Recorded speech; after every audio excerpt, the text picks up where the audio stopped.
Hey everyone, welcome back to the District 3 podcast. This is Irvin. I'm doing this episode live from downtown Springdale. This is episode, I believe, 335. This is the second time that we're going full video. We're going to go ahead and try this out. Bear with me. Sometimes the images, the angles are not the best, but I'm trying to figure it out to get to a point where it's where I want it to be, not only quality-wise, but filter-wise and just in general. So I'm just excited about the fact that we're doing full video and that we can be on YouTube. And I've been wanting to do this for a long time. I think it's been my goal since I began. Whenever I did begin, we did have video, but it wasn't the best quality. You can go check out the interviews on YouTube, but I think we've gotten better. We're using some 4K phones here, and we're joined by someone who I'm meeting actually for the first time, but we've interacted through social media before, and their business has also been a great supporter of the Alliance of Immigrant Respect and Education, and tattoo artist Alex Romo. Alex, thank you for joining me today. How are you? I'm doing well. How are you? I'm good, man. Good. Our businesses/organizations are so close to each other. Yeah. And it's a shame that we haven't had like a group hangout where we kind of get to know y'all. I think some of our members went that day when y'all did when Leaf and Line Tattoo did a, what do they call them? Like a flash sale, right? Yeah, we did a flash sale for y'all, which was great. The response from the community was it was so crazy. We actually ran out of supplies. I remember that. Yeah, that was a really good day for us. So yeah, it was, for me, it was so cool to see because I didn't know, which is ignorant of me, but I didn't know that there was for the most part of Latino business that did tattoos. I know you also have another co-owner that's might not be Latino. I'm not sure if she is or not, but we have a couple of owners. So it's myself, and then we have Leslie. Okay. You can find her LLJ Tats _ Tats on Instagram, and then we have our third owner, Roller, Elizabeth Roller. And she's not Hispanic, but she knows Spanish. So so she's invited to Barbacoa. She's invited. She's definitely invited. She's super chill. And then we also have my husband who, he is apprenticing, and then we have another apprentice named Tori. Okie dokie. It was just cool to see so many Latinos, and young Latinos in this tattoo business. Especially whenever we saw that y'all were going to fundraise for us, I went onto y'all's Instagram and checked y'all's out. And I was like, next time, whenever I do an interview with a tattoo artist, I definitely want to hit y'all up. So now we're here. Yeah. I reached out to you last week. I was like, let me reach out to Alex because I had seen your profile on there and I had seen some of your work. And I just kind of want to know a little bit more about tattoos. I want to understand more on your story, how you started doing tattoos. And are you originally from here, or did you move here from somewhere else? So in 2011, I moved here from North Arkansas. Okay. So closer to the Harrison area. Oh shoot. Yeah. So it's just a tiny little town right outside of that, kind of in between Harrison and Branson and Eureka Springs and all that. And then as soon as I graduated high school, I came here because you only really have a few choices. You either move to Springfield, Missouri, Northwest Arkansas, or Branson. And I knew a lot of people that had come over here, and everyone, in 2011, it was still kind of small. It was much smaller, but there was definitely talks about how it was growing and everything. So kind of wanted to get a start on that, get my feet planted over here while it was still growing and be part of the community. And it's been really fun. My husband, he grew up close to downtown, and now we have the shop here. It's feels like it's come full circle. That's so cool. You said the Harrison area. I know people have their own preconceived ideas of Harrison because of what we hear. Yeah. Of course, Zinc is the town where the KKK headquarters at. Harrison gets a bad rep because it's next to it as well. And I'm not sure. I've only gone once. My interactions were fine. Some people have gone there before. There is a lot of friendly people there, right? Yeah. But of course, the KKK headquarters being so close, it gets a bad reputation. Yeah, it's a weird combination of a little bit of both, unfortunately. Because it is the South. We do have that everybody's kind of friendly and very welcoming, but it's still the South in the other ways where sometimes even though you're met with a friendly smile, there is like a little bit of tension there, a little bit of awkwardness, especially being right now being Latino. It's I'm sure there's a little bit more of people speaking their minds one way or another, and there being a little bit of tension, and that's kind of always been like ever since I was younger, like since I was little, people would be like, "Oh, be really careful," and I guess it really depends on where you're at and who you're with, and I've been really lucky that North Arkansas and Northwest Arkansas has treated me very well, and I've had really good interactions growing up with people.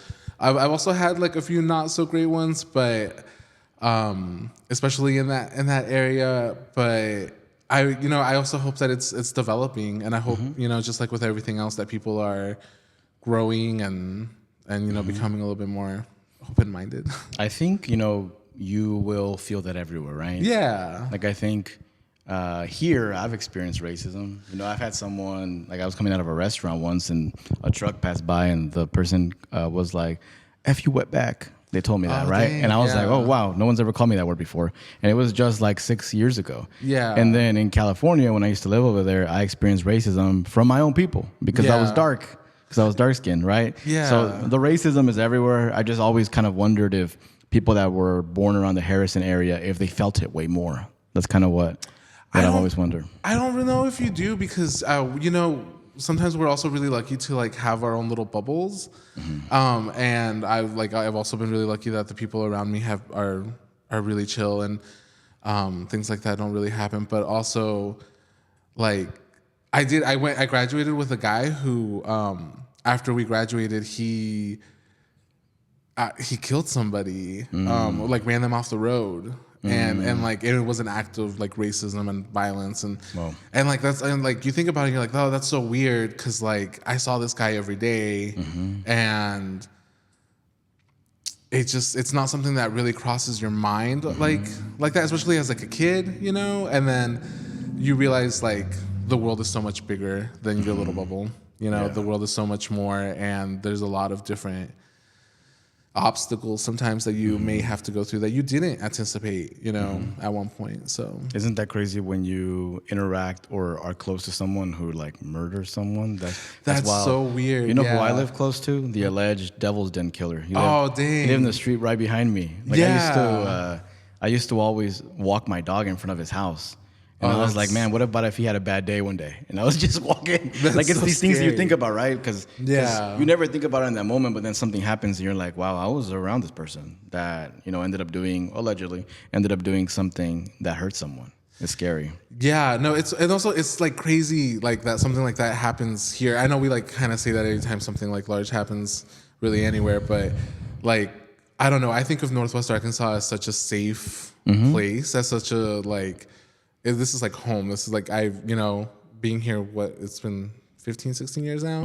I've definitely like, I don't know, there's not a place where I don't feel like comfortable, which is really nice. And then stuff like that happens and you're like, oh yeah, like that's crazy. Like that. There's just wild people everywhere, man. Yeah. Like I moved here from California, and in the area where I lived at, it was pretty dangerous. I always joke around that in the town where I was born, which is Salinas, California, there's always an episode, there's always a segment on cops.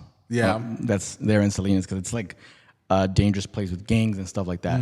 But moving over here, like sure, there's gangs, sure, there's things here and there, but it is nowhere near as dangerous as where I came from. Yeah. Like I almost see it as like a very safe place where I can walk at night and feel safe. Of course, for women, it's different, right? For women, we're very privileged. Yeah, but like I can feel like pretty safe just walking around. Yeah. And I love it here. So you were born in Arkansas? No, actually, I was born in Mexico, and we came. Okay. Yeah, we came to Arkansas when I was like 6, 7 years old. What part of Mexico? Chihuahua. Oh, okay. Yeah. I have some friends from Chihuahua. Yeah, right on. Yeah. And then so like it's really funny because the area that I lived in, we did come to Springdale a lot growing up. I had family here, but it was always like coming to the city. It was a very different experience than where like the little town that I came from, even back then. That's such a wild thing, especially if you come from like a little pueblo in Mexico, and you see obviously the infrastructure is not the best in some of our pueblos in Mexico. I mean, truth be told, some of the infrastructure is not good here either, right? But when you come here to this country and you see some of like the really nice roads, really nice buildings, you're like, oh, this feels like a whole other world. I know it has for. I have a family member. Well, I have a family members who just got here from Mexico, and they're in awe. When they went to Bentonville, they were like, "What is this? This feels like a whole other world from what I've seen in Guanajuato." No, I kind of obsessed with that, with like the difference in not just like infrastructure, but like how people live, like based on like location and all that kind of stuff. And I always joke around with my husband. I was like, it's so funny that when we moved from Mexico to the United States, everything stopped being sepia toned. You know, like, you know how like back in the movies, everything for some reason was sepia toned. Like, like that. What's it like? What color filter is that? That's like it's like an orangey. Yeah, like you know, making that's like crazy that everything they look still do that. And then when you see a movie like in India too, they'll also put one of those tones, and you're like, come on, like it's they're definitely setting expectations that are not. You know, they're able to live up to. That's hilarious. That's hilarious. So then you've been most of your life now here in Arkansas, then, right? Yeah, definitely. Mostly in Arkansas. Mostly, especially in the last few years in Springdale. Since I met my husband, we've been here in Springdale, and before that, I lived in the Bentonville area. But I've become really close to this area. I've like we've kind of become little like locals, and like, you know, in a way, like we walk our dogs down the street and we say hi to the neighbors, and we know the business owners, and it's so cool. It's so cool to have. I feel like, I don't know if you're familiar, but with Gilmore Girls, I feel like only because of my wife. My wife loves that show. That's fair. Yeah, no, I love that show. But I feel like we have our own little like version of that, where everyone's like, "Hey, good morning," you know, and then, like, that's so like, I don't know. It's kind of picturesque. It's like if there was an American dream, I feel like I'm kind of living it right now. So like, that's kind of cool. Business owner in the downtown area. Yeah, you know, definitely living the life, man. That's so cool. Yeah. I love to see people thrive. I don't even know how, like, so before I get to this part, I want to talk a little bit about how you started getting involved with tattoos. How does that look like? Where do you even say to yourself, like, oh, I'd like to be a tattoo artist? I think before you say like, I'm going to be a tattoo artist, or I want to be a tattoo artist, I think you have to be really comfortable with just saying like, I'm an artist, which is like, that's a whole different set of like confidence that you have to like develop. And telling people that is so embarrassing. Like, you know, like being like, what do you do? Or like, what are you into? Like, oh, I'm an artist. It's like, it feels vulnerable. So you kind of have to get past that. And then once you get past all of, like, you know, building your confidence, and then also crushing down your ego and doing that, like, it's finding a mentorship, finding someone to like guide you in some very basic steps that in the beginning you don't even know that you have to take. You know, there's so much that goes into tattooing before you even tattoo. There's so much work into it, and then there's the social part of it, you know, which is it's like customer service, but like extreme. It's like, we're gonna spend 5 hours together, and we're going to talk about everything. Probably. I didn't think about that. Yeah, and like we're gonna get to know you. Like, I know you're not supposed to. There's a long kind of telling of like between tattoo artists of like, don't, like, you know, you can tattoo your friends, but you shouldn't befriend your clients. You know, like there should be like a difference between your friends and your clients. Like a professional relationship? A professional relationship, which is definitely true, because there's a lot of professionalism that goes into tattooing, but also I'm just hanging out with my friends. It feels like most of the times it's like, hey, like, you're busy Friday? Yeah, no, come over and we'll get tattooed, and you'll get tattooed, and we'll watch SpongeBob and talk about whatever. So like, it's a lot of like, when you're looking for mentorships, it's a lot, not only like, is it the literal part of tattooing, but it's also teaching you like, hey, like, this is how you behave with people, and this is what the lines you don't cross. And and just creating that professionalism, but also a very comfortable environment. It's a very tricky, but also like fun like thing to like kind of work within. It's a privilege for sure. So you kind of start with that, and then somebody that like can teach you those ways, and then learn how to draw. Drawing for tattoos is so much different than drawing for anything else. I didn't even think about the 5-hour thing or the multiple hours. Like, Yeah, I that's spent a lot of time. That's a lot of time to talk to someone. Yeah, It's like doing a 5-hour podcast multiple times a day. Yeah, it is. It is like that. And sometimes it's so funny. Sometimes when you're like chatting it up with like one of your favorite clients, you're like, we should have a podcast. Like, yeah, at this point, right? Yeah. I mean, there's some barbershop podcasts, and there's some I think there's some tattoo ones as well. So whenever someone comes to do a tattoo, what does the process look like? Like they walk in and then you ask them if they have an idea, or do you have like a book to show them? What does that even? It could be either or. It really depends on how you work. So I personally, I do a combination of customs and flash tattoos. So if they want like a flash tattoo, they'll usually just hit me up and be like, hey, I like this piece that you posted. And then we'll just talk about placement. We'll talk about if there's any changes to the design that they want to make or anything like that. But a lot of the time people do have, their own ideas, which is like really cool. It's really interesting what people come up with. And that then you're working with like fitting it into wherever placement that they want and customizing that. A lot of it is like working by yourself, drawing, consultations,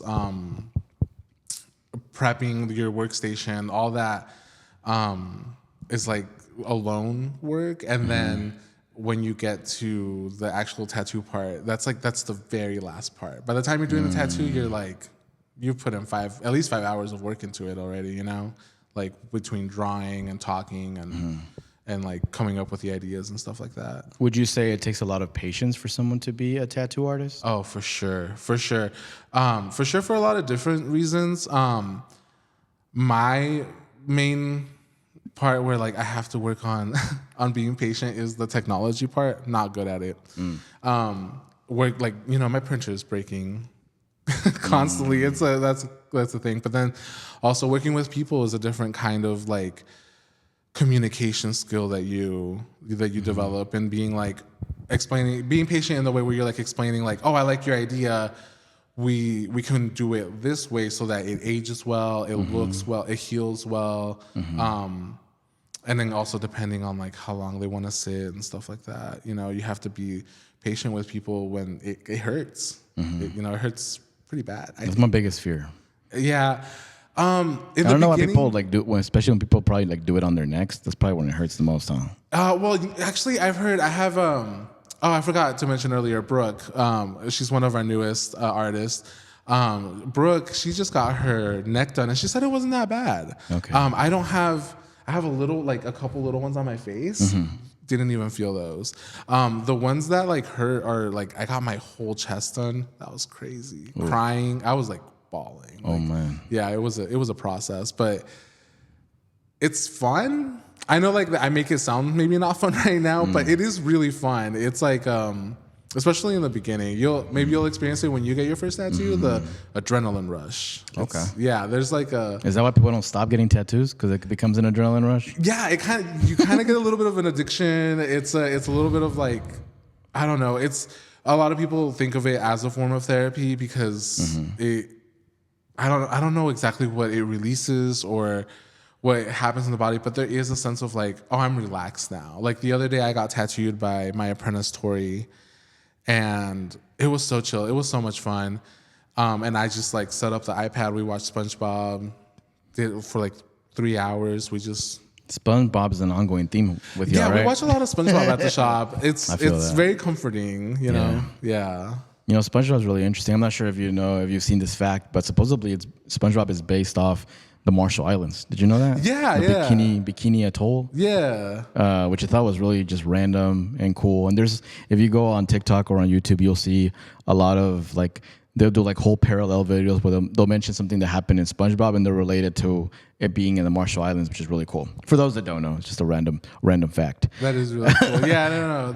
I have heard that, and there's a lot of like really cool little like Easter eggs hitting in, that reference like their like culture and stuff like that a lot. That's really cool. Yeah. So are all of y'all like full time in the tattoo shop? So it's a complex. We work all differently, and for the most part, we do all work like. I don't know if it's like traditional full-time hours, but it does feel like it is a full-time situation. But a lot of us have like part-time jobs just because we have busy season is like right now, like tax season. When people are getting the taxes done, that's when you guys should all come visit me. And during the winter, we're usually like doing something else or working on different projects. Okay. That's our like a little bit of our slower time, which is also strange because that's the best time to get a tattoo. Okay. Yeah, you're not gonna be outside. You're not gonna go swimming. You don't really have to worry about like if you can wear shorts or not. Like it's a lot easier to get tattooed in the fall and winter. Oh, that's really interesting. What was your first tattoo that you did on yourself or that someone did on you? Oh man, that is so embarrassing. It usually is embarrassing. It is. Right? It's like I was also 15 years old. Okay. I had no business getting tattooed at 15 years old. I'm sorry, Mom. I got the Batman emblem, the little bat. Okay. I got it on my ankle from another 15-year-old. Yeah. That's a risk. It was a risk. It was a very dumb move. Don't do that. Did it come out decently though? No. Oh, it didn't? No, Oh. it was like all splotchy and like faded, and it didn't look good. Yeah. I'm guessing you covered it. Yeah, and I'm not even that big of a Batman fan. Yeah. Something about the Batman logo. I used to have a Batman shirt for no reason. I didn't even like Batman either. But the Batman logo is cool. So I think that's probably people. We go through phases, right? Yeah.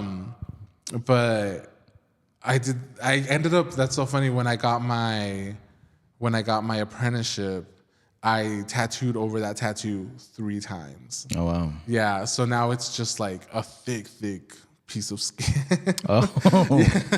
Well, you can't see the Batman logo. You can't anymore. see the Batman logo That's anymore. the goal. So that's good. Yeah. Now it's a Sacred Heart. So I think that's better. Yeah. How many tattoos have you counted? How many you have now? I have no idea, and that's also a really tricky question. Anytime you ask anyone that is like heavily tattooed, because like, what is one tattoo if it's like huge and if like you're adding on to it, like. I just didn't know if people counted those. Like if you counted, I mean, I would think that you as a tattoo artist, you probably wouldn't anymore. No, but folks that have a lot of tattoos, I guess I would count. I guess because I'm that kind of person that would count. Yeah. Just to know so I can tell people. But I can understand if you don't. I also think in the beginning you're really excited and it's really fun and new, and like counting is like you're like, oh, I got like 3. You're like I totally get that. It's the excitement of it all. You know, I think when you're in it every day, you do lose a little track, a bit of track on it. But I would say I'm probably in my like 60s. Okay. Like, yeah, I have a lot. What's your favorite one? My favorite one, this is cheesy. It's probably one of the ones my husband has done on me. That's sweet. Yeah, he's been tattooing now on skin for about getting close to a year, and I'm his like number 1 customer. I have to be. And so like every other like weekend or so, he's like, we're tattooing something new, and he recently tattooed, I don't know if you know American Dad, Rogu. Yeah, he tattooed Rogu on me and on like a little heart, and I love it. I think it's the dumbest, silliest like thing ever, but it means the world to me. Like, but yeah. How do you like? Are your parents here in the U.S.? Yeah, my parents. Well, they live back in Carroll County. Okay, I asked because like I wanted to see, Latino parents with tattoos. Like, how is that? How is that? Ooh. First of all, you telling them like, oh, I'm gonna get this tattoo. Maybe having a business won't be that bad of telling them like, oh, I have a tattoo business, but tattooing yourself. Like, I know Latino parents sometimes are, very paranoid when it comes to that. I think my parents just kind of I think I wore them down. It started off really early. It's at 15, so yeah, 15. I didn't get caught though until I was 18. Okay, was it one of those hidden, the ones you can hide? I hid it for a little while, and then and kind of when I started, I didn't stop, and then I just remember one day I called my dad and I was just like, hey, I am going to be working at a tattoo shop. I quit my, I used to work for home office for Walmart. And I was like, hey, I quit my job. I'm going to be working at a tattoo shop. And they had just taken promo pictures of us. And I had just gotten like a whole bunch of tattoos on my arm. And I was like, you're going to see these photos. And I'm sorry.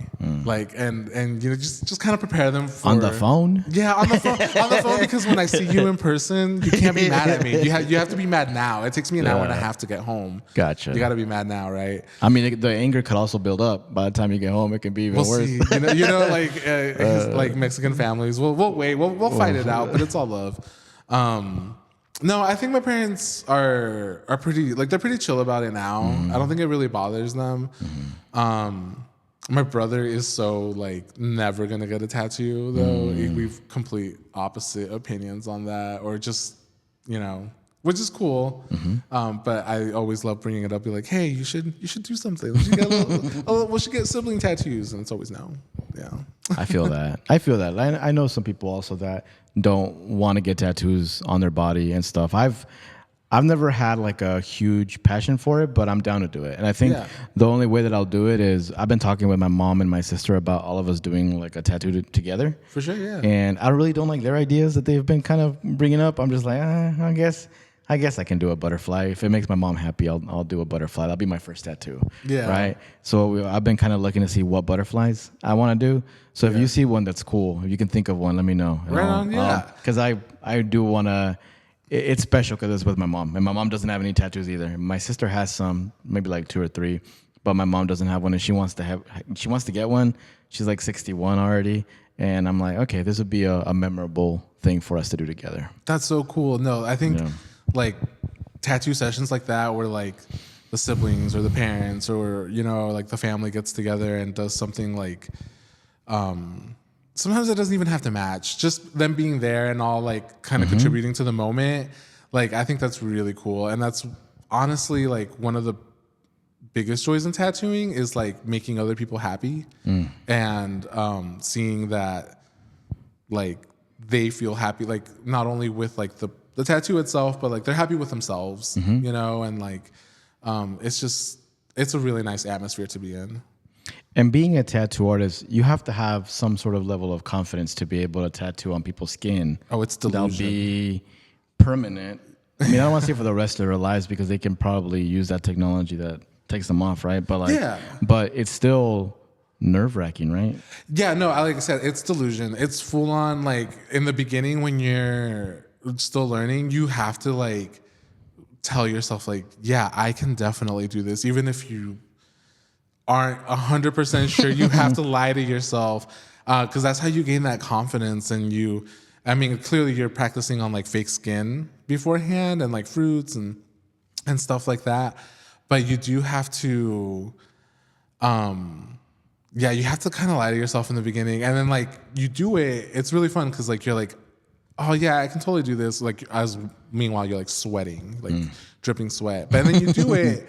And then it's a really good feeling of accomplishment, and like there's a Instagram trend going on right now where it's like the hard part of tattooing is you have to progress, but like the easy part is time goes on anyways, so you're gonna do it, and that's really all. Like it's constant positive self-talk, I think. Okay. It's a lot of that. Are you the person with most experience in your business? I am, yeah. I've been tattooing for 7 going on 8 years this year. Oh, which is crazy to think about that I've been doing my dream job for so long.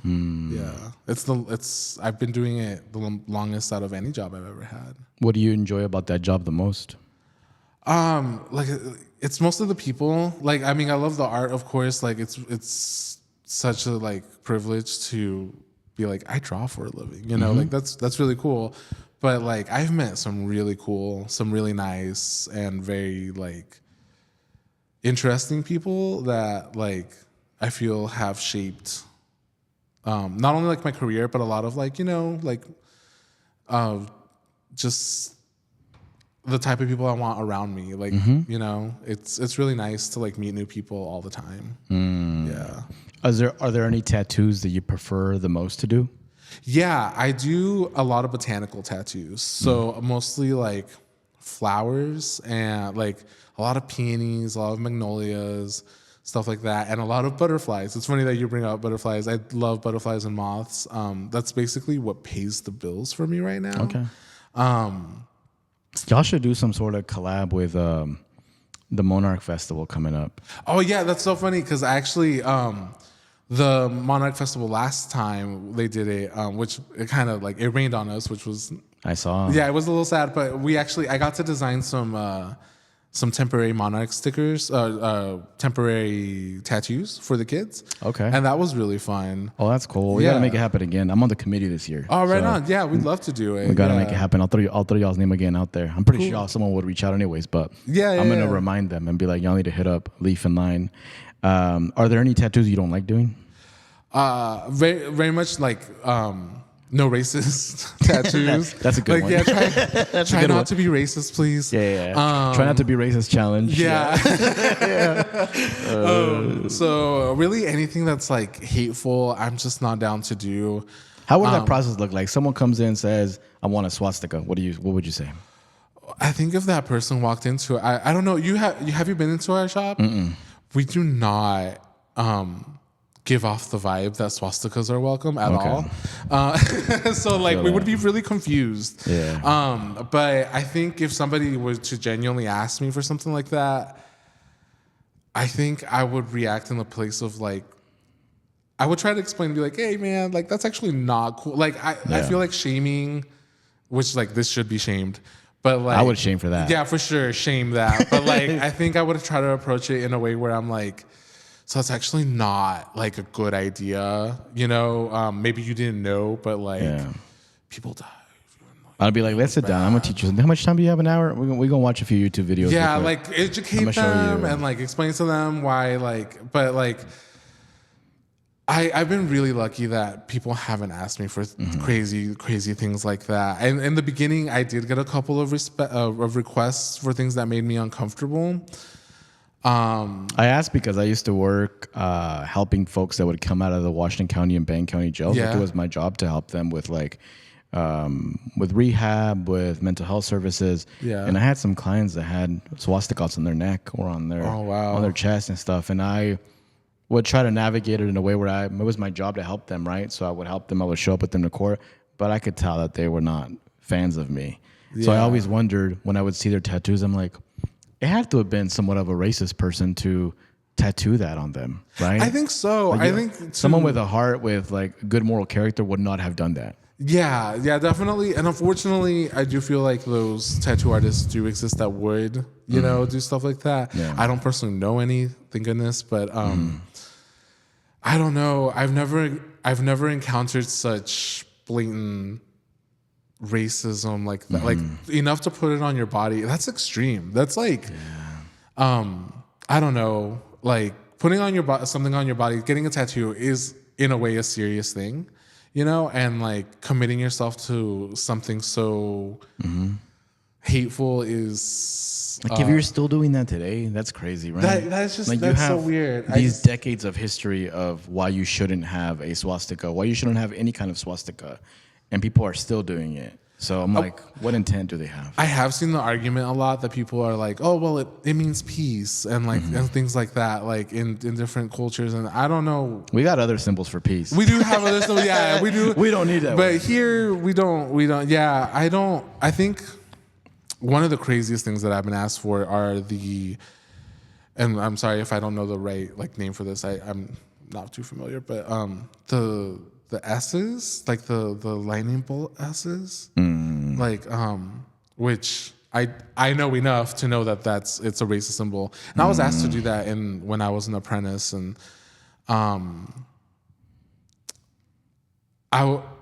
it's something that you like at the time. I just kind of was like, I'm dodging this, like, and now I would be more like up front and maybe a little bit more confrontational in a way, but in the beginning when you're just trying to get any appointment, and like you're trying to learn, you do get some crazy requests. But we've set up an environment where I think I hope that people in the Latina community and in the LGBT Q community feel comfortable, and I think we've accomplished that, and so we don't really get a lot of requests like that anymore.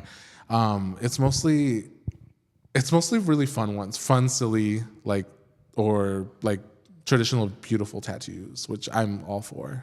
That's good. So how is the environment like? When I know you mentioned a little bit about it, but when someone comes into your business, what can they expect? Well, when they come into the business, the first thing that they will see is green. Green is our favorite color, which and we have plants. We try to. I think we really try to host a comfortable environment. They'll expect a lot of people that look all very different from each other, and I'm really proud of that. Whether it's like our clients or our artists or anything, we're very accepting of pretty much like everybody, really. As long as you come with like a pure heart, and stuff like that. But that's really what we cater to. We cater to equality and like acceptance and all that. And because so long in the tattoo industry, people think that it's like scary or like it's not welcoming, and we strive so hard to work the complete other direction, Like I said at the beginning, y'all were one of the first businesses that kind of supported Aire at the beginning, which of course it's a risk, right? Because if you're being so public supporting an immigrant rights organization in the South, sometimes you'll get a lot of like negativity and stuff. What encouraged y'all to do that? I think it just felt right.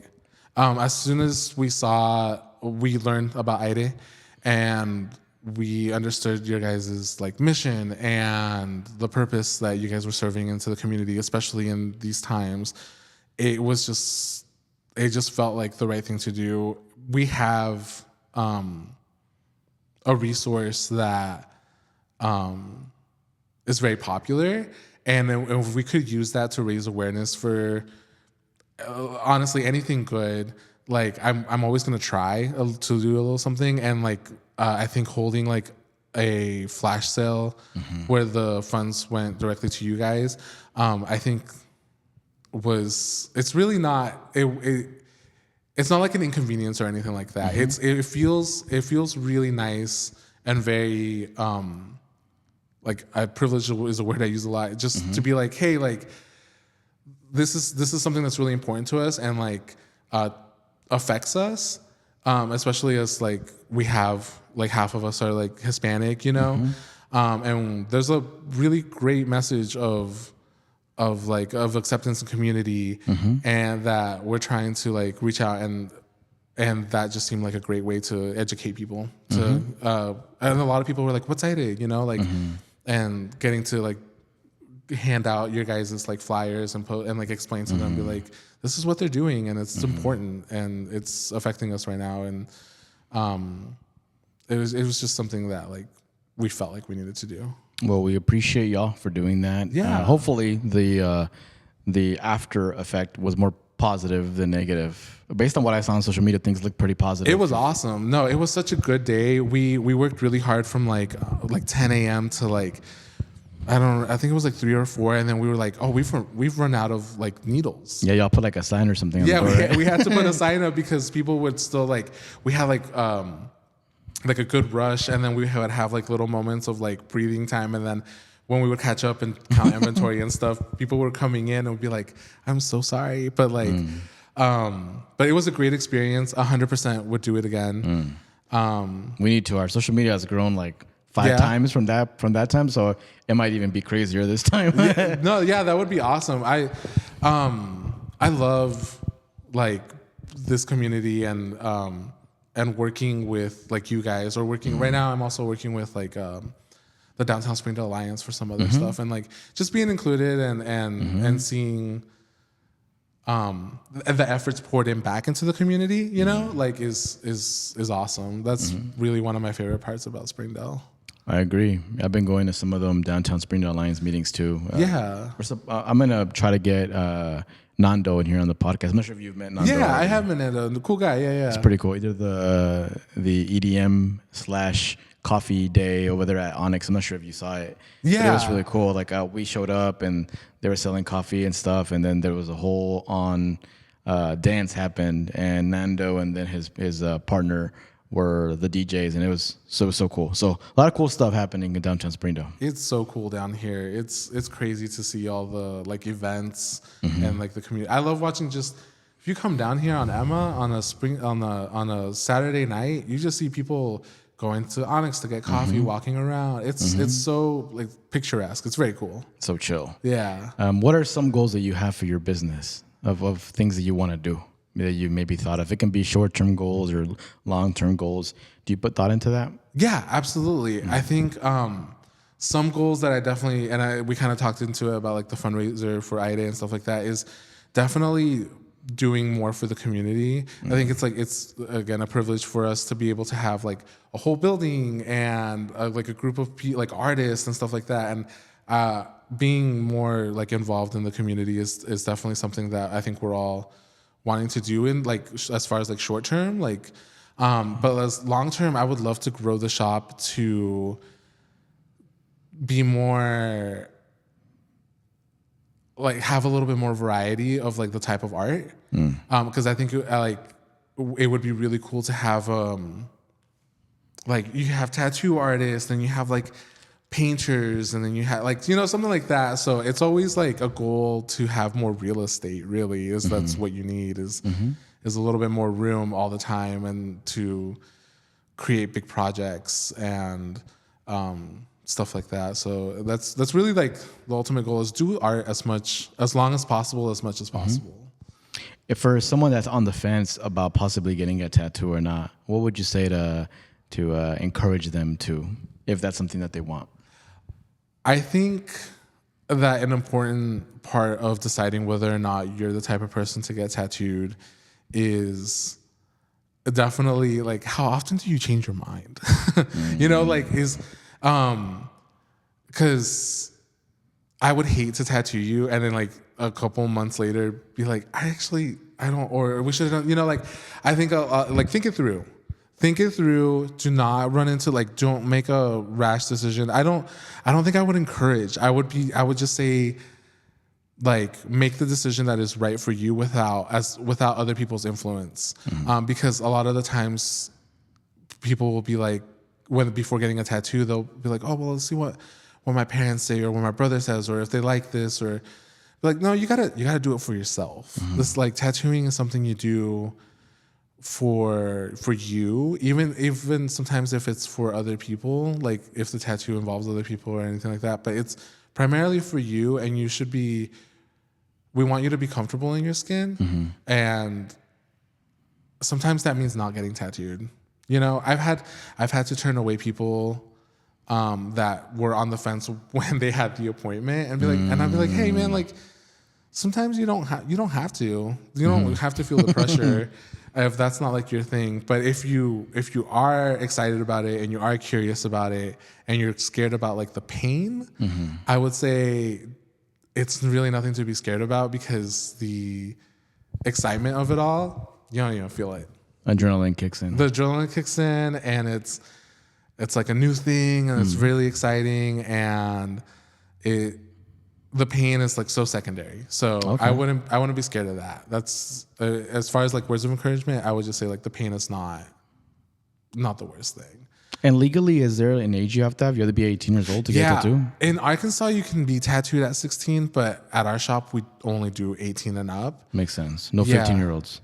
No, no. Like you. Like you getting tattooed at 15. No, oh my goodness. I would, if I could go back and tell myself to not do it, I would. But Anything but the Batman logo. yeah, peer pressure, man. Sometimes it'll get to you, but no, but yeah, I would definitely change. I would not. If you're 15 out there and you're listening, don't do it. Don't do it until the frontal lobe starts developing real good. You know, That's sound advice. yeah. So for the folks that work there with you at y'all's business, is there differences in how people approach tattoos? Like, if someone comes in, they want something, like, do you direct them to someone else, or how does that work when Yeah. it comes to like who tattoos the person? So let's say somebody just walks into the shop and they're like, "Oh, I want a tattoo," and they have an idea of the type of tattoo that they want.